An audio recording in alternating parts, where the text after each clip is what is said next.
Good morning, everybody. Look at everybody cascading in. We're off to a fast sales start to the week. We're recruiting like crazy. Got branches joining all over the place. New people joining the team. It's very exciting. Thank you guys for being on time. We'll give everybody another minute to cascade in, but I think this is our moment here at Princeton to take over the industry and just destroy everyone. And normally, I'm pretty abundance mindset focused, but today I want to take over everything. So it's my mood. I'm fired up. Hope everybody else is fired up. I know how hard things are out there right now, but that's why we got to get used to it. It ain't going anywhere. So this is our new reality. Go ahead and get things going. All right. Thank you all. Look at these pretty faces.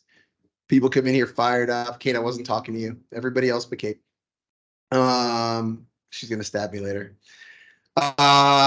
Good morning. All right, guys, I got an exciting training today. We're gonna Ken Jordan was nice enough to get me started because my fingers are broken on the Realtor SLA stuff. I made a bunch of changes. Gonna work through it with you guys this morning. We're gonna talk through some different things. I don't have it all figured out, so I'm looking for lots of participation, razor sharp focus, thoughts, and ideas. I think Ken did an amazing job with the first draft of this, and I think if I didn't change anything, what he did would work. At the same time, I want to keep dialing it in to make it better, and I'll talk about the psychology of it in a second. Before we get into that, I want to talk about earnings reports coming out this morning. Quicken Loans, as some of you guys may have seen, lost $500 million for the quarter, which is a $2 billion loss pace, and production is down. And so I share that with you guys because I think all of you guys right now are in these battles right now where it's like, how is the local bank offering this pricing? How is this company doing this thing? And sometimes these companies are big names, and so you just assume they know what they're doing.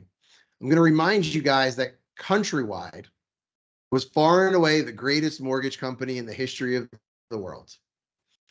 And they made more money than anybody had ever made before.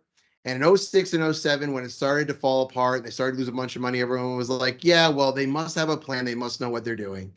And as we all know how it worked out, the things that they did almost dragged down the entire economy. Bank of America was forced to bail them out at gunpoint, and it almost sunk Bank of America, and they lost billions and billions of dollars trying to fix it and bail it out.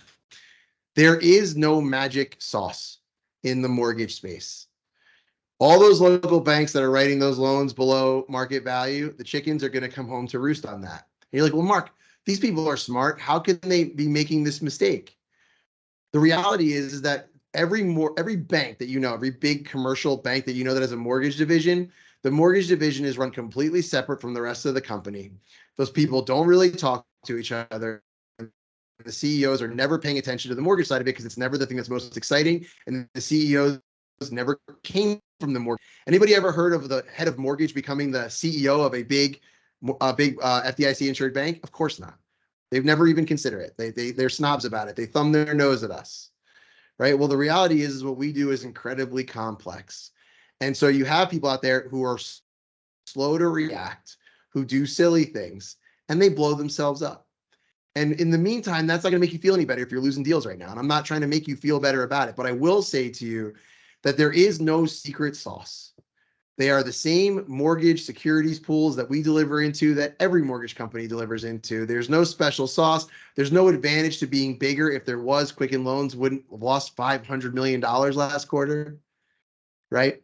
Actually, being bigger right now just means it's harder to turn the ship, right? Harder to make those good decisions. And if you're doing 1 million loans right now, you're losing money on every one of those as opposed to just losing money on 100 or 200 or 300 a month.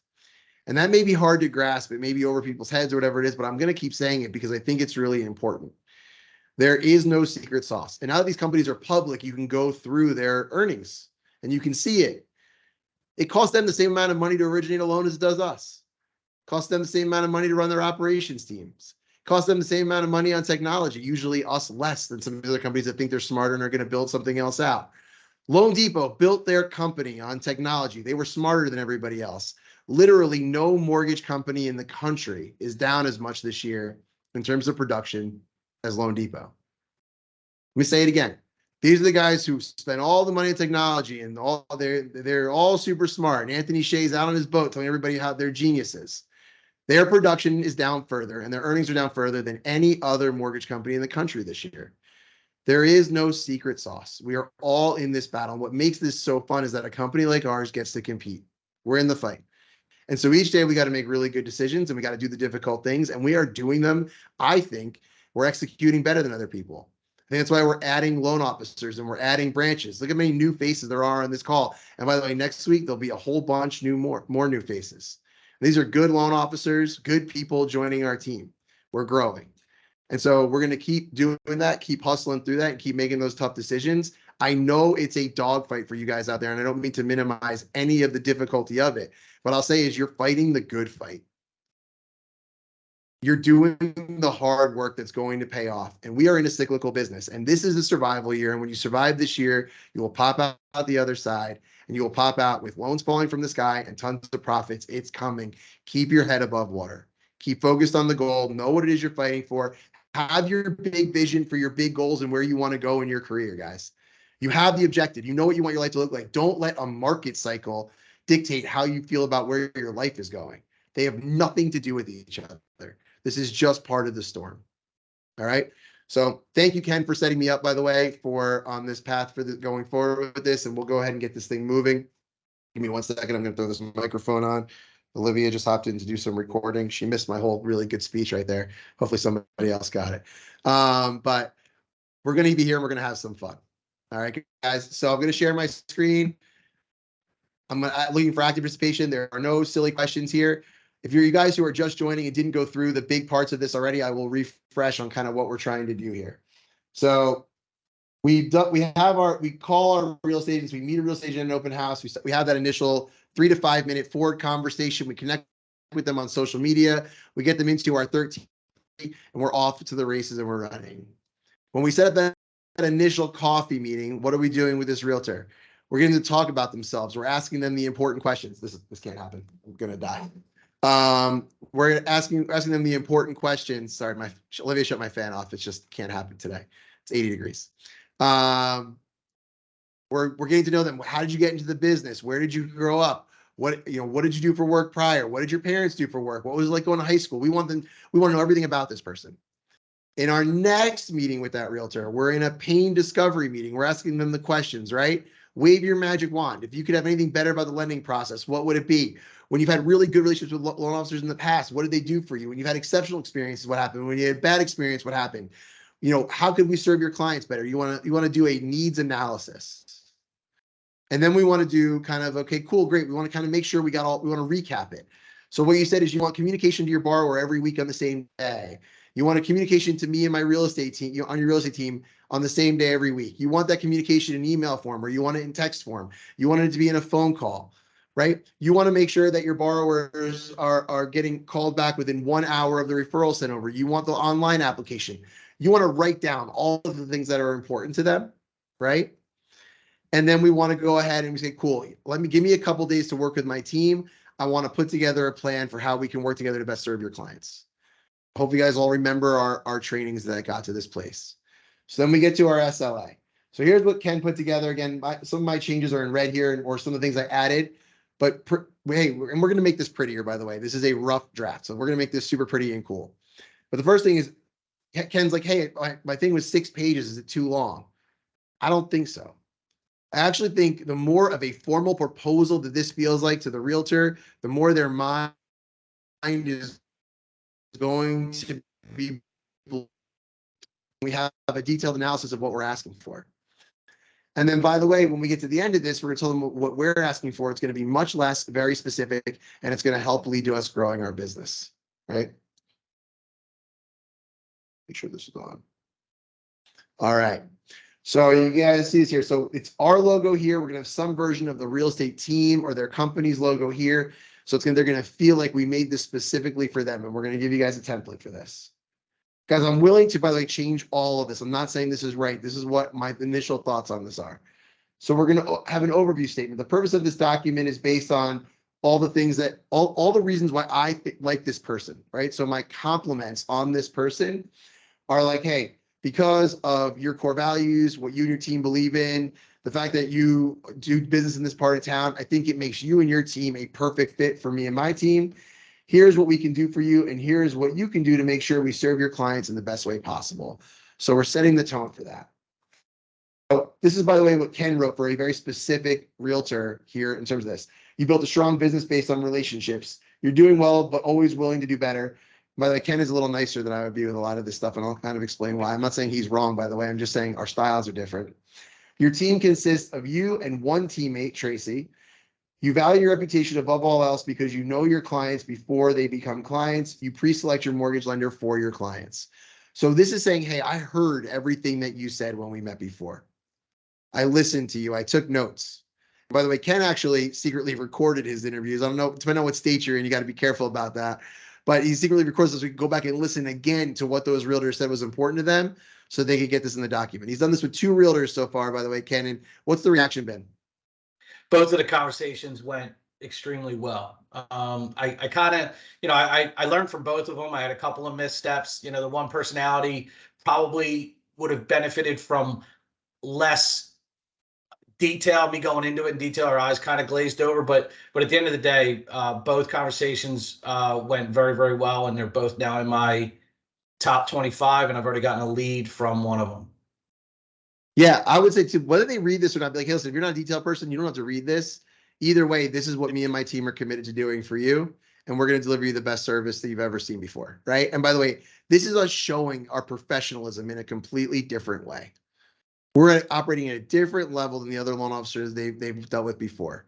Somebody in our group training yesterday for the sales managers was like, talking about everybody already has a guy or a girl they send their loans to. That's the whole point. It's actually harder to build an amazing relationship right now with a realtor who doesn't already have somebody they like to work with. If they have somebody they like to work with already, that just means I have to be better than that one person. If they don't have somebody they like to work with or they're newer to the business, I have to be better than what they imagine a loan officer to be like. But if they already have somebody they're working with, they've been doing this a while, I just have to be a little bit better than the person they had before. And I know that I can be when I have this process in front of me. So I'm excited that somebody has somebody they like. The more they like that person, the more excited I am. You say, well, Mark, why is that? Well, because then if I can show that I'm better than that person, they're going to be running around telling everybody how much they like me. Them saying they love their mortgage lender is more about them loving the fact that they have a person than loving that individual person, unless they're best friends, right? Unless it's on a totally different level. Most of them are not in love with their loan officers. They're in love with saying they have a person. We can be that person going through this. So here's another thing I thought was really cool. Ken added in a goals section. Hey, the realtor's goals. I thought that was an awesome thing to have in here. Again, what's the number one pain point for realtors right now? Somebody shout it out. It's the number one thing realtors are staying up at night about right now.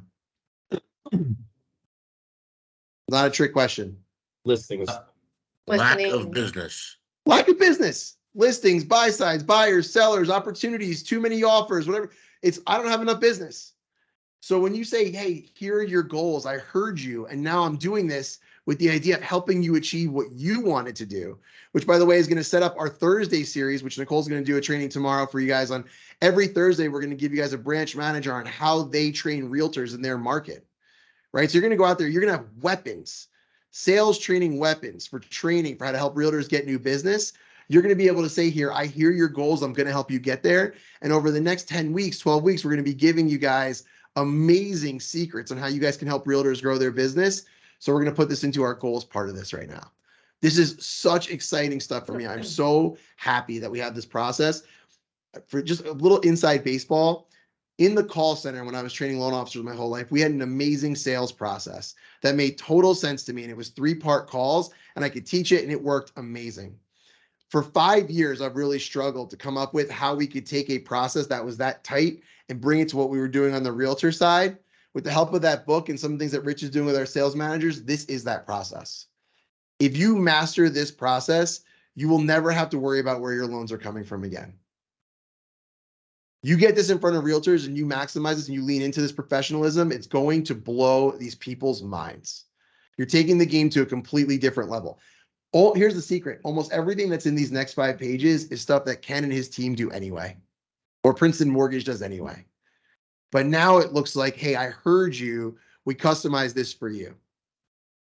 Once you do this 10 times, by the way, it'll take you 10 minutes to edit this document and make it feel, and for somebody that you do this with, it'll feel like you spent hours on it, but it'll take you 10 minutes to customize the template for them.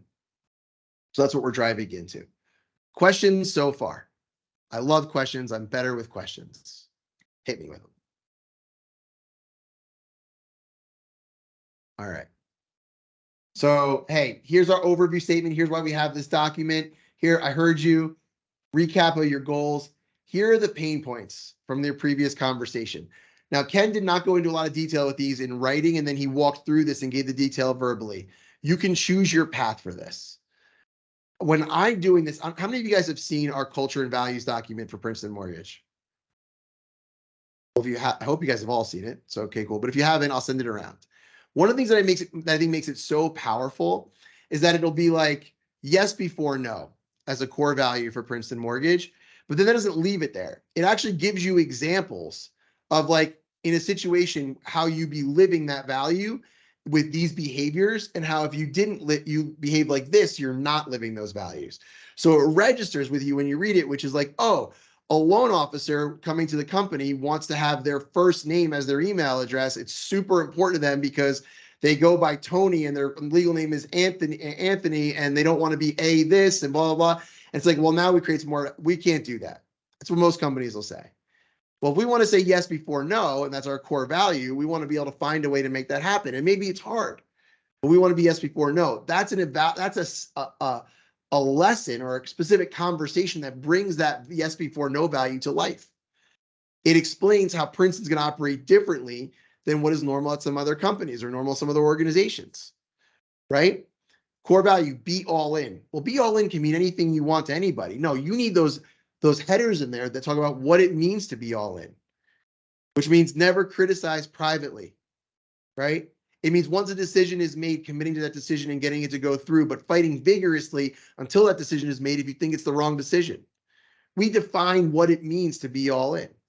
So here when you go through this at pain points, responsiveness, I want to define what responsiveness means. I'm going to answer your phone call when you call, or I will call you back within an hour. Or I'll text you back within an hour and let you know when I can call you back.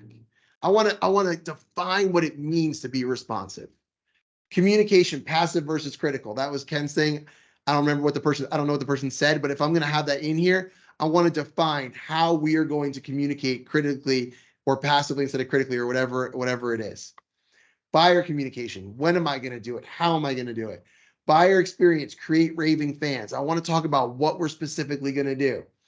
We're going to help Tracy get to the next level, coaching that we're going to specifically provide, or training that I'm going to help provide that person with, right? Education. It's not enough to get your client the best loan. They need to understand why it's the best loan for them. That means you heard that person, right? If they said to you, hey, I have had clients go through the process and get to the end and realize that the program they're doing wasn't the best program for them.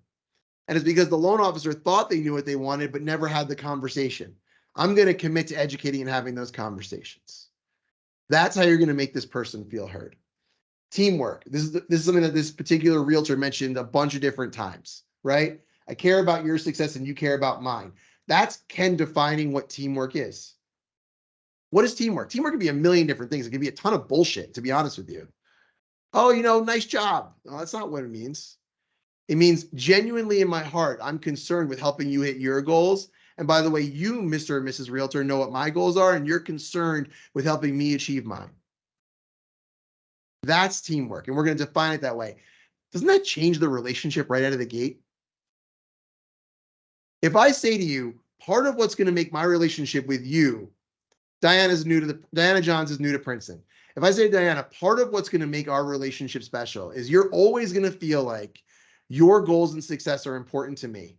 And I always want to feel like my goals and Princeton's goals are always important to you. And we're going to make that a defining characteristic of what makes our relationship special. Does that change the dynamic of how we're going to work together moving forward? The answer is, of course it does. I love having teamwork in here as a thing. If it's important to that realtor, maybe this realtor's not on their vibe, but I want to set that as a goal. I want all the realtors to be on my team.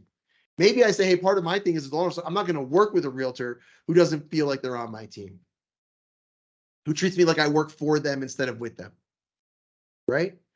You're going to go through this and figure out what you're willing and not willing to do and tolerate. This is really important stuff. It changes the game. Accountability. This realtor really wanted accountability. So I said, hey, Ken, how about we define accountability? We do what we say we're going to do, or we'll give $1,000 back to your client. Now, when I write that in there, that's something we already do at Princeton. I might even get that. I'm going to email your borrower 3 times during the process. And if they're unhappy for any reason, we're going to give them $1,000 at closing. And I write it in there like that for this realtor. That's a game changer. So this realtor said in their pain points, I just feel like there's no accountability with these lenders. They pre-approve people and then they don't get the loans closed, or the process is a nightmare, or they tell everybody it's going to be easy and they miss the closing date. Here's what we're going to do for accountability, Mrs. Jones, Barbara, whatever it is, right? I'm going to guarantee that this person's going to be happy. In fact, I'm going to email them 3 times during the loan process and say, I'll give you $1,000 if you're unhappy for any reason at all. Holy mackerel, that's accountability. We're blowing this realtor's mind now, right? We're taking something we already do and framing it like it's specifically for them. My team's commitments to you. All leads will be called within 1 hour of receipt when requested. If not requested, the lead will be contacted same day. The agent can send the lead via text, email, or form submission. Discuss benefits of each. I'm gonna write at the end what we did there. That's fine. That's part of the benefit is, hey, send the lead however you want. Great. I'm going to talk about best practices at the end. One of the things that Ken did not really do at this, and I hope you're having fun with me, Ken, is Ken wrote 6 pages of shit he was going to do for the client and for the realtor and never really turned around and asked for what he wanted. So you'll see at the end where I really dig in and ask for what I want, right? Because the main purpose of this document is 1, to solidify the relationship, 2, to make sure that you're capturing all of their business and that we have an agreement of how and when you're going to get the referrals, right? So all this stuff I'm doing is laying the groundwork for how I want to get these referrals and how best for me to convert those referrals into closed loans. Pre-approval process. We're going to do this. We're going to get all of your clients, again, pre-approval, pre-commitment. I'm going to keep building this out, and I'm going to keep spending more time on it. Pre-approval, pre-commitment. What's our pre-commitment process? We're going to make sure that when you go with your offers, as long as I have 48 hours between when the borrower submits their application and when your offer goes out, we will be submitting this with a pre-commitment, meaning that we are already approved pending a property and an appraisal, right? That's something I would have in here that's going to separate us, right? Here's how Ken is sending them. Here's how I'm going to do my recommendation calls. And he's walking through what the client process is going to be. You can either take this out in its entirety, leave it in here the way it is, or build out how you guys run your process. So when that realtor goes, the borrower's like, well, do you know what the process is going to be like? The realtor can be like, here's the process. Here's how they do it. Or by the way, it's really detailed. And they're going to go through with you. Let me send it to you. Or they'll actually walk through it. Every realtor's got their own personality type around this stuff, but we want to have that information and groundwork laid. I'm going to send this to you guys to futz around with as well, but then we're going to make a pretty version. So don't go too crazy. Right? So it defines who does what, how it all works, and goes through it, right? Upon the completion of the recommendation call, borrower will receive a pre-approval letter. Again, upon pre-approval, all borrowers except State Farm will be given the option of getting the Princeton pre-commitment, right? Defines it right in here.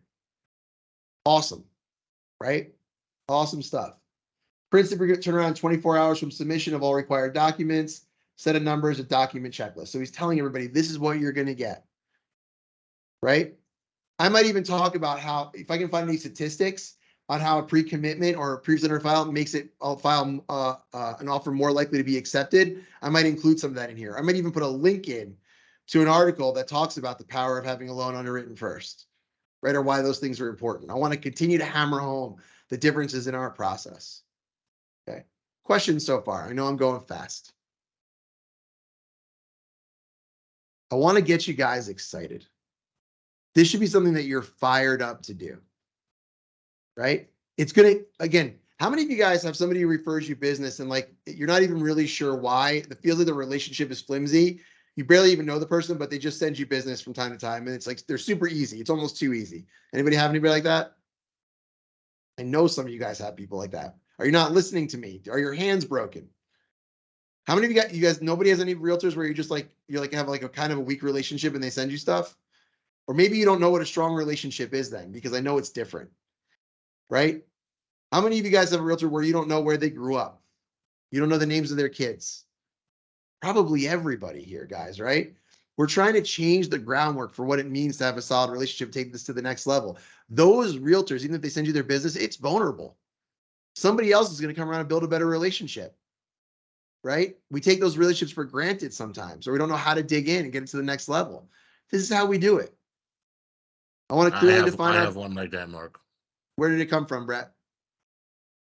The woman, I helped her out 3 years ago on a really hard deal that nobody else could get done, and she continues to send me deals. And in all honesty, I know very little about her. Well, do you think it'd be powerful if you called her up and like, hey, I really value our relationship. I'd like to make sure that we start to really even more clearly define how I can best serve your clients.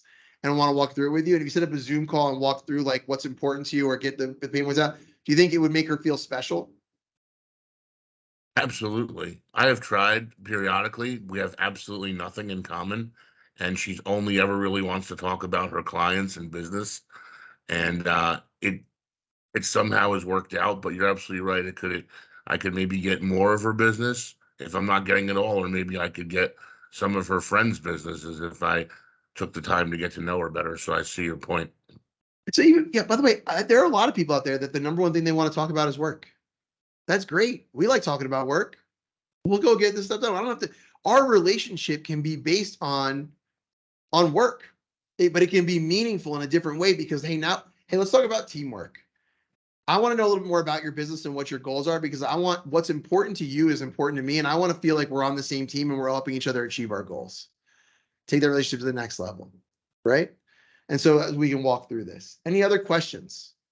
I just want to make just another observation on this too. One of the things that it's really powerful about the whole process, team leads for some reason have always been an intimidating factor for me. Like going after an individual agent is one thing, but going after a team lead, they got it. It's a huge opportunity, and team leads will see this, will value this immensely. Team leads are always looking to systematize their own processes. They're constantly in that process mindset. So when they see this, they're going to love it, and they're going to value it. Probably even more so than the individual agent. I would. It's funny you say that, because this is how my mind works when I'm having my meetings, and I've found that I actually find it much easier to deal with people who are either top agents or building teams or at a higher level than I do some of the people that are either just getting started or kind of looser in their game. I find some of those people harder to connect with. But the people that have already done the hard work of building a team, they know how hard those things are. They understand the heart of all of this stuff. I actually find it easier sometimes to build those relationships because, by the way, they're also thinking about how they can deliver value to their team. And now I can help with that beyond just the individual relationship, right? And so I actually think going after teams where you can do team trainings. And again, you saw what Nick did for you guys last Thursday in that training. We're going to be doing a series of those over the next 3 months or so. So you guys will be armed with all of this information to go out to the branches with presentations and do those team trainings. But I think we should all be thinking about how we can go after teams. I actually think it's easier sometimes than the other way around. Right. And by the way, the team may have different ways they do business, but probably not. They're probably all going to want to do business the way the team lead does business. And now all of a sudden the team lead is going to be pushing those people to use you because that team lead now knows what's happening with those deals. Right. And by the way, the team leads are usually further along in their thought process about what they want from a lender. So when they talk about pain points or what works for them, they're going to have better and more specific answers, which is going to make it easier for you to run through the pain points in this document. Great points, Ken. I appreciate it. Any other thoughts or questions? Home search period. Again, here's how this is going to work. Here's how the transaction is going to work, right? I want to get to the other piece, the last piece of this. So service level checking. By the way, these are things that you can have in every single one of these. Here are the products that we do. Here's the education that we're willing to provide or go for your team with. Here's the marketing opportunities that we can do for you and with you guys and how we're going to do them. These are just like the standard things that you're going to do for their team or with their team, but having them written down, having them have their own page, the longer this document, the more thoughtful it becomes, the more professional it seems. So again, having these standards things in here, here are the products we specialize in. Here's the trainings that we can do. Here's the marketing stuff that we can do with you and your team. Maybe, by the way, one of the things that's important to them is every year they have a block party and they need a co-sponsor for it. We're going to put all that stuff in here, right? As part of what we're going to agree to do. It's going to be awesome. We want to define that whole process, right? And by the way, maybe we have somebody we're already working with.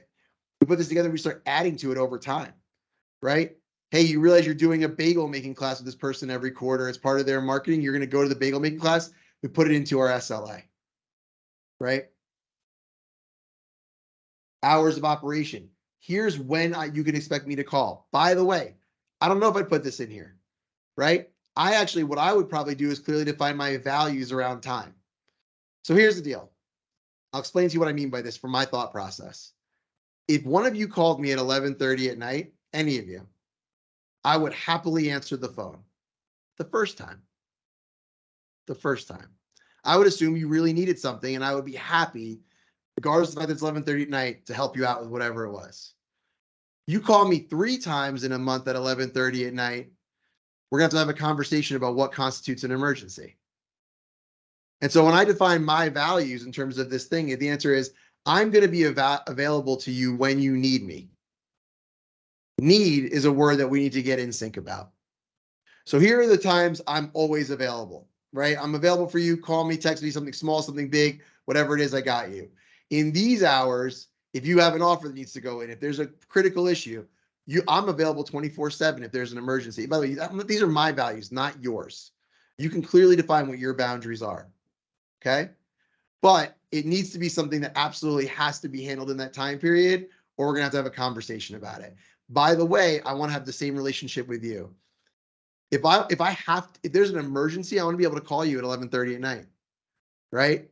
But I'm never going to call you at 11:30 at night. And if I do, you should really answer because it's probably, a huge emergency, right? And so that's how I define where my lines are with people. And I do this with the loan officers here, other people in my life all the time. Like, dude, if it's 11:30 at night, I'm always answering because I'm assuming that somebody might be dead or you're in jail, you need bail money, right? I'm going to answer 11:30 at night, but that's a once a year phone call, not a once a week phone call. That makes sense. So clearly defining here how you communicate, what the rules of the game are with this. Game changer. How many of you guys have a realtor that calls you too much for things that are too small? We can define our thoughts on these things right here, right? By the way, I'm sure that realtor will appreciate your boundaries. What I mean by that is some people don't know, they have their own boundaries. They don't know what other people's boundaries are. They also don't want to be in violation of other people's boundaries. Clearly defining the game can make a huge difference, right? If you call me every day at 11:30 and I answer and I never say anything to you about it, whose fault is that? Mine or yours? It's mine. If I say to you, here are the hours I think it's acceptable to call me for small things. By the way, if it's an emergency, we can define what an emergency is. You can call me anytime. Now, all of a sudden, if you're violating that, it's on you. It's up to us to clearly define what our boundaries are. How many of you guys have thoughts, clear thoughts about what your personal boundaries are with this stuff?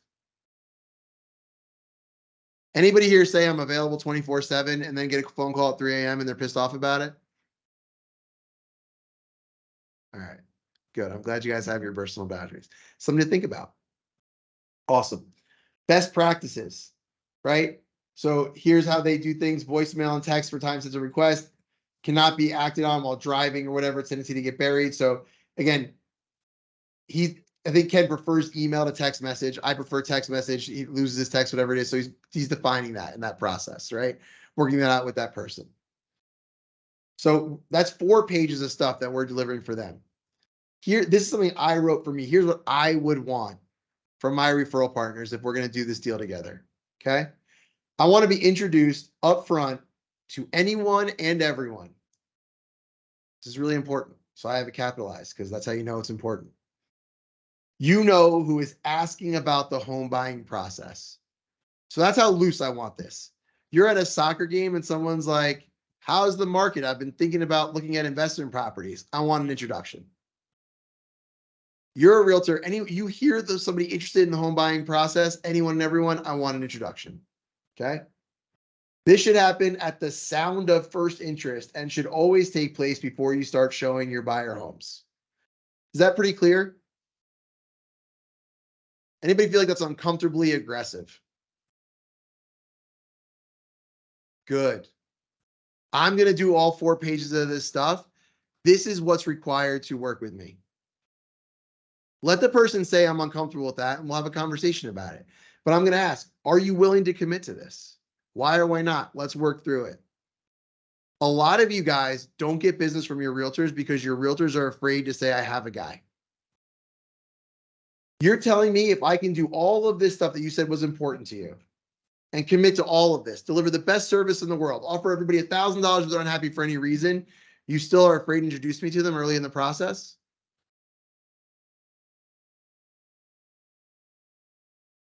Yes, it's aggressive because I want this to be aggressive. I want more business. We're teammates. My goals are important to you. This is going to help me get more deals. And by the way, I'm going to make sure those people are staying with you as a realtor. Because we're going to work up this process. I have my constant contact strategy. We're going to be sending this person weekly emails every week. We're going to be staying in flow with them. We're going to remind them to call us to the pre-approval process. Maybe they don't use you as the realtor, right? They haven't committed to you as a realtor, but you've committed. Just as they said, I'm interested in investment properties. Oh, you got to call my mortgage guy. Let me introduce you. Now, all of a sudden, I'm working that lead with you and I'm directing that lead back to you. As a realtor, I'm going to say this to my realtor. As a realtor, you probably had people ask you about buying a house and then use somebody else, right? Right. Don't you think it'd be an advantage for you if I was also working that person and helping deliver them back to you? Of course it would. Right? We're going to be teammates in this. I'm going to help you get that business. That's how I can deliver more value. I can't do that if I don't know the people you're talking to. Right? And this all goes back to Ninja, right? The whole point of that Ford conversation is to look for reasons or hints that somebody might be looking to buy or sell a house soon. Life-changing events, different things, right? So we want that information.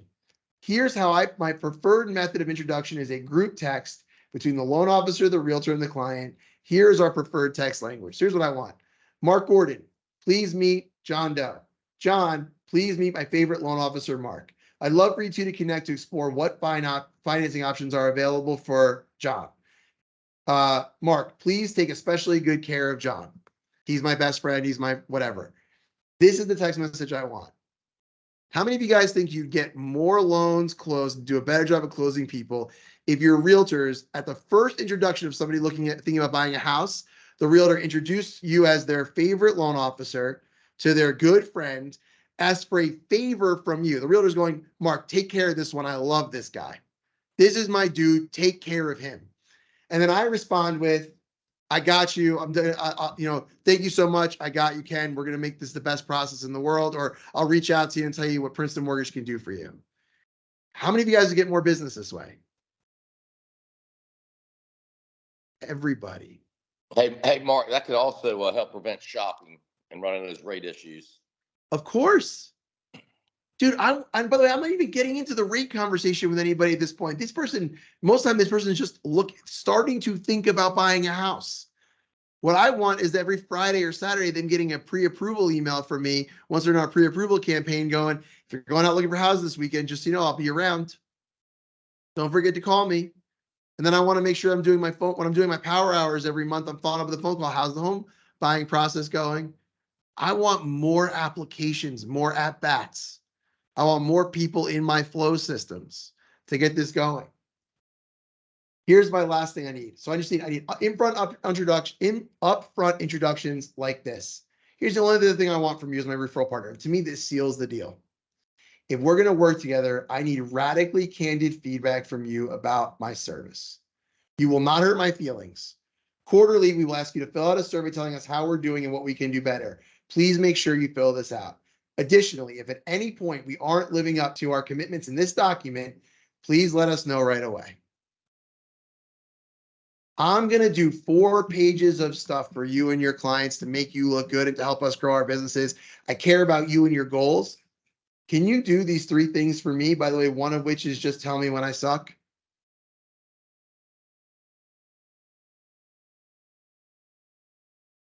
They're going to be so fired up to do this for you. So all you need from me is a text introduction to every person I meet that's looking for a house and to tell you when you suck. And you're going to do all that other stuff for me and you're going to guarantee it with $1,000 to every client if it doesn't get done. 100%. I'll never miss a closing date. We will get this stuff done. We'll do a pre-commitment for every client. We have all these different products. I'm going to take care of these people. And by the way, I will make sure or do everything I can to make sure that if I get them early in the process, that they're going back to you as the realtor. I'll go to the marketing events. I'll do your different donut sale thing, right? I'll help sponsor the event at school. I'll do the trainings with your team on time blocking and scorecards. I'll do the trainings with your team on the new products. I'm going to do all this stuff. Here's what you do. Am I overhyping this? We're going to change the sport we're playing. This changes the whole game. Your relationship with your husband or wife would be better if you had a clearly defined agreement for who was responsible for what.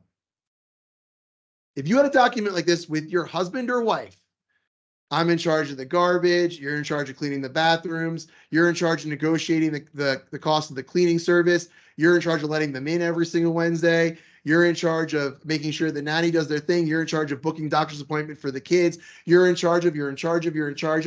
If you had a document that listed like this, if I had one, Nicole would be everything and I would just be the garbage. But if you have one, wouldn't your relationship be better? All drama comes from sloppy agreements. Everybody knows this, but this clearly defines it. So you want to know, hey, well, they already have their favorite loan officer. Well, now suddenly their favorite loan officer sucks compared to all the stuff that you've written down that you're going to do. By the way, is anything that Ken wrote here difficult to do or something you guys aren't already doing? Is anything in here something that you'd be like, I'm out on that. I'm not doing that for my clients? No, it's all the stuff that we do for everybody. The reality is other loan officers are just bad at doing it, or they're not consistent, or they don't answer the phone, or by the way, they just haven't said, here's how I run my business. Here's what you can count on me for. By the way, if I don't do this stuff, yell at me, call me out. Because I'm committed to delivering the best service in the game, not to feeling good about my work. Mr. and Mrs. Realtor, we're changing the sport. I intend to be the best loan officer in Charleston, in Rhode Island, in Philadelphia, in wherever you are. Here's how I'm going to do it for you. Can you commit to these 3 things at the bottom? 100%, dude, no problem. They're going to laugh. They're going to be like, really, that's everything? Yeah, that's it. It's all I need from you. Or maybe there's a 4th thing in here. Yes. Answer the phone when I call, or call me back in 4 business hours. Cool. That's it. Right? It's so powerful. We have 3 minutes left. Any questions about this? So I'm going to send this out so you guys can start playing with it. I'm going to keep dialing it in. If you guys think of anything, or write me an email. If you think maybe this should be in here or shouldn't be in here, or things that we could change, let me know. And then we're going to make this super pretty and super editable for everybody. Fred. So this is pretty ballsy. This is great. I mean, I love this. But how do you, I mean, Ken, you said you've been pushing this out there. Like, I feel like realtors will get their tushy hurt. You know, a little bit of like, hey, I'm, you know, I love doing business with you, but you can't tell me what to do. And I'm not telling you. Did you find it? All right. Okay. Dude, yes, there's a little bit of art to it, right? And we'll say, yeah. I don't think anyone I did this with would have that feeling coming out of it. Be like, listen, here, I care about your goals, you care about mine, right? We're going to be teammates in this. I guarantee you, if you do this stuff, you will get more deals and I will get more deals. I guarantee you, if you do this, if when you're at the soccer game, instead of saying, I can be your realtor, which by the way, feels very self-serving. A realtor meets the soccer mom. Soccer mom's like, I'm thinking about investment property. Like, oh, we should use you. I can show you houses. Well, that feels like very self-serving. Sometimes it's an awkward conversation. How about you don't have to do that? Be like, listen, whenever you're ready, I got the best mortgage person in the game for exactly what you're looking to do. Do you want me to introduce you guys over text message? So that way, you know, when you're ready, you'll already be working with the person that I've seen it's the best. Now that realtor's hooking that person up with valuable information that can help them instead of being self-serving about what it can do for them. This That's makes a great it easy. point. And to that, Fred, that, you know, a lot of times real estate agents are always looking out for what's in it for them. So even when you're giving them even when you're telling them how you want it, you frame it in a way, here's how I want it, but here's why it's good for you. And I think you can navigate those requests without it looking like you're calling the shots. I will save you time and energy by telling you, don't waste your time with that soccer mom. She's a deadbeat. Doesn't pay her bills. 550 credit score. Right? Or this person actually has $3 million in the bank. I have it on their mortgage application. You guys should be convincing them to go for the Airbnb style lot on the beach. $3 million house, Mr. and Mrs. Realtor. This person's got great investment opportunity. You have the ability to advance this sale and help them get more business. This is the best way for both of you. All right, guys, 10 o'clock. I got to hop. I hope, please rate the training, give feedback. Tomorrow, we're doing another Realtor training with Nicole. She's going to crush it. Show up for her. Happy selling, everybody.